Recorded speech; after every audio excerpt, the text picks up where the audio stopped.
Donc je suis professeur à l'Université de Montpellier et également à l'EM Lyon depuis 10 ans et je me qualifie souvent de PMiste, c'est-à-dire que je suis spécialisé sur le management des PME. Et tout simplement parce qu'en fait la plupart des profs de management s'intéressent aux grandes entreprises.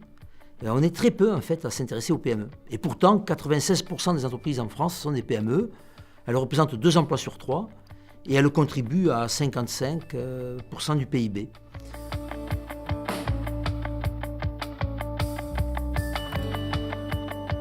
Le management dans une PME, c'est un management frontal.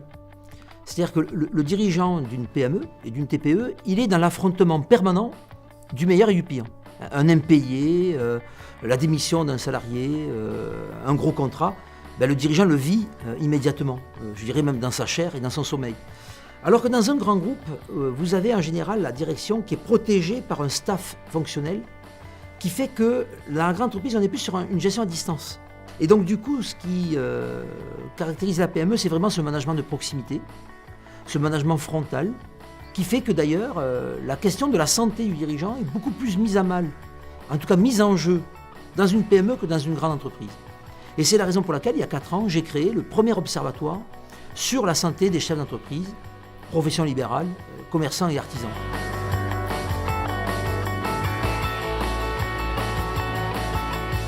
Je dis souvent sous forme de boutade qu'on a plus de statistiques sur la santé des baleines bleues que des entrepreneurs. Parce que tout simplement, les baleines bleues, c'est une espèce en voie de disparition qui a suscité beaucoup d'attention de mes collègues. Mais alors quand on est à son compte, quand on est un entrepreneur, alors là, pas grand-chose. Donc c'est la raison pour laquelle j'ai créé l'observatoire à Maroc, qui aujourd'hui a même une antenne au Japon, en Suisse, et on a des perspectives de développement en Belgique et au Canada. Et l'objectif d'Amaroc, c'est justement de sensibiliser la société française à l'importance de la santé des chefs d'entreprise, à l'importance de la santé patronale, j'ose employer le terme de patron. Mais ces hommes et ces femmes qui ont fait le choix de se mettre à leur compte méritent aussi une forme d'attention de notre société, et d'autant que, je vous l'ai dit, 2 emplois sur 3 dépendent de la bonne santé de ces hommes et de ces femmes. Moi, je considère que c'est bon pour la santé, parce qu'on est forcé d'être optimiste, d'être endurant et d'être maître de son destin. Eh bien, la maîtrise de son destin, c'est un facteur qu'on considère salutogène, par opposition à pathogène. C'est un facteur qui est bon pour la santé. Et donc, l'optimisme, l'endurance, la maîtrise de son destin, l'auto-efficacité, tous ces facteurs-là qui sont propres et proches de la croyance entrepreneuriale, sont des facteurs dont on a montré qu'ils étaient bons pour la santé.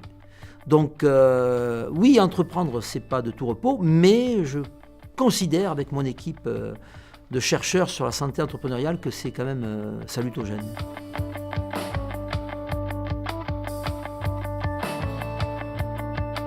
Handicap et entrepreneuriat, pour moi, c'est déjà un grand sujet de thèse. Je rêve de trouver un doctorant pour l'inscrire à l'Université de Montpellier sur un sujet pareil, parce que l'handicap est toujours considéré comme quelque chose de moins. Effectivement, il y a une perception en moins ou plus difficile, etc. Mais au mieux, on voit une personne handicapée employable. Voilà. On va parler de l'employabilité des personnes handicapées. Mais on parle plus rarement de l'entrepreneuriabilité des personnes handicapées. Or, nous avons tous en tête des exemples de chefs d'entreprise qui ont des formes d'handicap. Et des chefs d'entreprise qui réussissent, et parfois mieux que d'autres. Pourquoi ? Parce qu'ils ont réussi à transformer leur handicap comme une ressource de résilience qui leur a permis de rebondir et de rebondir plus loin, plus haut et plus fort.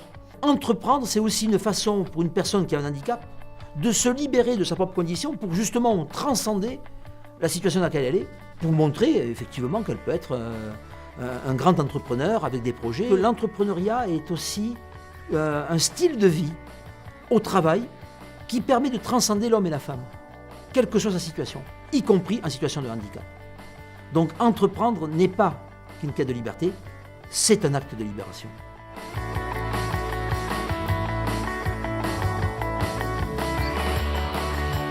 Il faut aimer les entrepreneurs et non pas les détester. La question de la reconnaissance est une question importante. Quel regard porte la société sur ces hommes et ces femmes qui parfois partent de rien, qui parfois sont chômeurs, qui en ont marre de galérer et qui se disent puisque le marché du travail ne veut pas de moi, c'est moi qui vais créer mon propre marché du travail. Et donc créer son propre emploi, c'est déjà être entrepreneur de soi-même. Et en soi, je trouve que c'est assez noble. Et c'est vrai que peut-être la sensibilisation à l'entrepreneuriat dans les universités, dans les écoles, mais aussi dans les collèges et les lycées, est une grande question.